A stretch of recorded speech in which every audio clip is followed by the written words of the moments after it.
we come on to funding a dream. This is something that pretty much every single entrepreneur is faced by. How do you get funding? How do you pitch something that doesn't exist? Conceptual, huh? Graham MacVoy, if you can come this way, I'll come and join you that side. Graham, from Wake the Tiger, the award-winning Wake the Tiger. Graham. Very good. You all right? How's your morning been? Which one? This one? Which one? I don't know. It's been all right, thank you. I'm just infilling while you're working out your microphone, that's all, whilst I'm getting to my questions as well. Yeah, so I think it is really, really difficult, the idea that entrepreneurs have great dreams, great desires, but it's bringing them through to reality. So first up, tell us in brief about Wake the Tiger for those, 3 people here who may not know what it is. What do you do? What is it? So Wake the Tiger is a brand new Bristol-based immersive visitor attraction. We're based in St Philip's, just about 10 minutes from Temple Meads, 50 minutes from Temple Meads. We opened in July 22, 30th of July 22. We incorporated the business at the start of 21, March 21. So that was when it really got going. But yeah, we've had 190,000 people through the door since we've opened. Had amazing Google reviews. It's been a dream start, really. So yeah, it's good. 190,000, and it'd be remiss of me not to say that you did also win the Platinum Award at the Bristol Life Awards, but we won't mention that. But that was a reflection by our judges of the extraordinary initial bang of a success.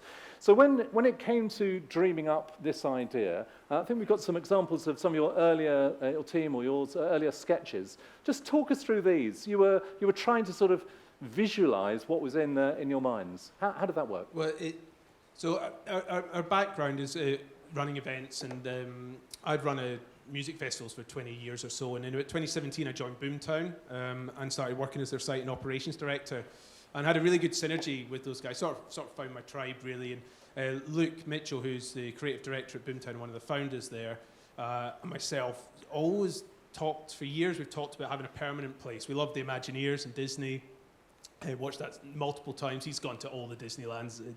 We wanted to bring that creative experience of Boomtown to a wider demographic, and that was the key piece. How do we bring?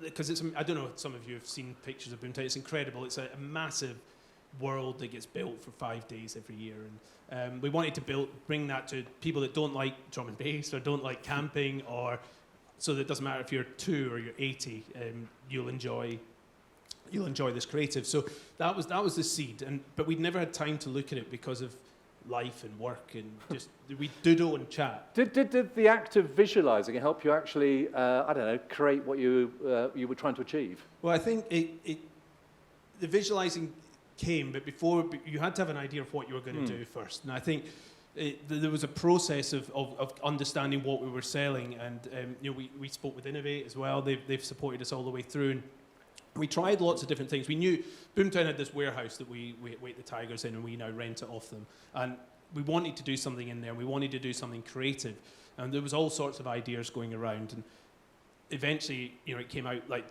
do what you're good at. Focus on your strengths, which was art, creative storytelling. And once we'd sort of nailed that, we moved on to what is it like? That's when you've got a blank canvas, coming up with that seed and that concept. It's a sort of money can't buy moment, really, of working that out, because it didn't exist. To you as an entrepreneur, and it's one of these sort of Rorschach tests of personality, is a blank canvas exciting or terrifying? I think it's exciting. Yeah. Right answer. Yeah. But it took quite a while. So there was a lot of backwards and forwards on what the concept could be, and while that was going on, we were starting the business, coming up with a name, doing all the sort of bits and bobs that you have to do to get your business to run. But we had to have something to sell. Now, fortunately, Boomtown's successful in that world. We'd had good careers, and as we built up the concept and the deck through a lot of WhatsApp voice messages, all through the pandemic, when we were just sitting on Zooms, just trying to work it all out. It started to form, really, and we had to work out how are we going to the question. How are we going to Funding. fund that dream? Well, let's come to that. Let's just show, this is for illustration rather than sort of the literal of it. This is one of the funding decks. I mean, how many pitches did you do to potential investors, roughly? I don't know. Other than too many? I don't know, 100, Wow. 100, maybe. I mean, funnily enough, I got this deck out. This was version 30, I think. I got this deck out for this. I hadn't seen it for a year or so. We're doing a new raise, actually, because we're expanding in there. And our new deck with the images and actually real stats and real commercial figures in it is amazing. It's so professional in comparison to this. But this got an awful lot of compliments on it. Let's let it scroll whilst Graham's talking. The pitches it was get it to 10 minutes, get the key information around. So we had to sort of show that there was a market need, show the size of the market, show what else was in Bristol, what else was within the country, try and get our price point right on the share price, which was critical. What roughly did you raise in each of the rounds, and how many rounds have you had? So we'd done a seed round, although it was sort of staged because we kept needing more money because the prices kept going up because of Brexit and COVID. And so we raised £2 million through between December 21 and June 22.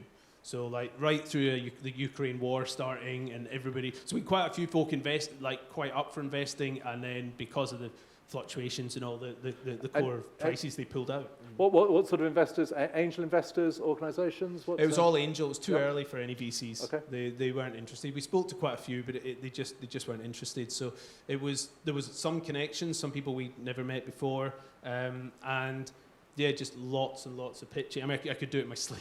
I've done it so many times. What about you mentioned you've got another round either now or soon come. What scale is that? So that's just sort of an additional finance round to our seed round. So it's for £1 million. We're doubling the size of Wait the Tiger and expanding it into a second story to really to sort of bring it into that space where we're hoping it's at a level where it competes with London attractions. I mean, we think it's good and it's different and there's nothing like it, but I think it just brings the second floor. It brings a whole new realm to it. What about advice for other entrepreneurs here about some practical matters like how long, how detailed is the deck? And I got asked a very personal question. What did you wear? Did you want to be the creative because actually you are? Do you dress for the investor you may think they wish you to be? Well, many years ago, I had my own events, snowboard events, when I lived in the Alps, and one was called the Jib Vid, and Sony got in touch. I was like, oh. This is great. I don't know what age I was, 30 maybe. I was just like, this is the moment. So I went out and I was in London, went out and I bought a suit. And I went into Sony in a suit, had my deck.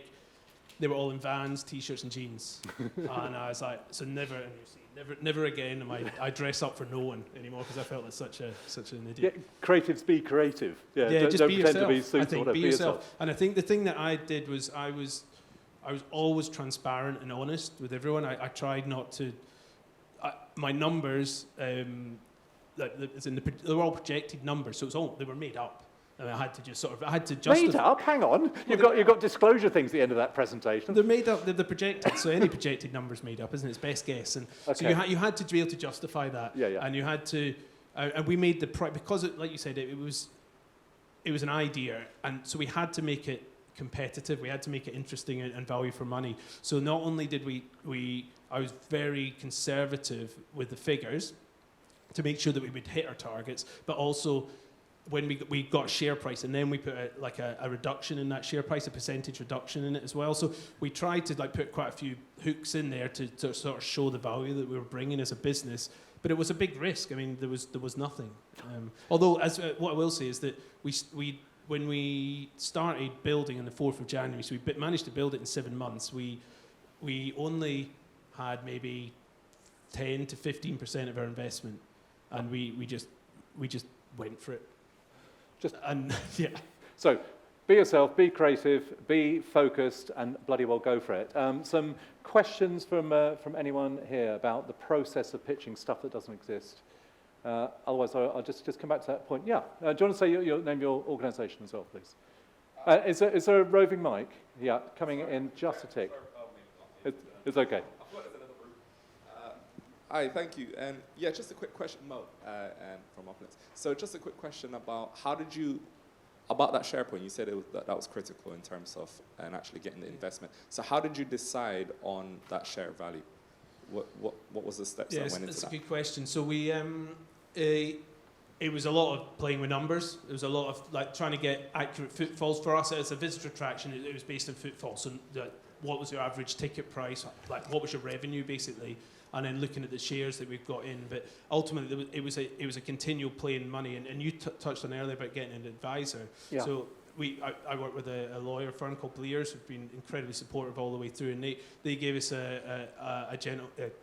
introduced us to a gentleman who helped give us some structure into how we could put the deal together. And that came around on agreeing what a share price was, but also this discount for early investors as well. So once you've got an operating business, it becomes a bit easier because you can justify it a little bit more. But effectively, you're projecting EBITDA into the future and saying this is what we think a share is. We're issuing this many shares at this price. It gives us a valuation, which I think we were about 3.5 million after the deduction. So you're trying to look at the value of that business and price it right. But effectively, we valued a business that all had a pitch deck at 3.5 million quid and seemed to pull it off. Wonderful. So a business that doesn't exist on a bunch of sort of steampunk-esque drawings with great confidence, terrific background and track record, raising that money in the pandemic at a time when everything was variable. It's a hell of an achievement. Well, thank you. Yeah, it was. We're really proud of it. But I think I think when you're at that stage with a brand new business, a brand new concept, people are investing in the person and the team. And I think that the concept has to be good. But I think the track record of the team, and we had a track record in running businesses for 20 years and could show success. And that definitely was helpful because we had that history. Well, I'd hope there's some good connections there for some entrepreneurs thinking about funding. We're going to come on to more formal aspects of funding during the day. But that sense of belief in what you do, articulating it, maybe even 100 times articulating it, sticking with your dream, funding that dream, and delivering an extraordinary reality.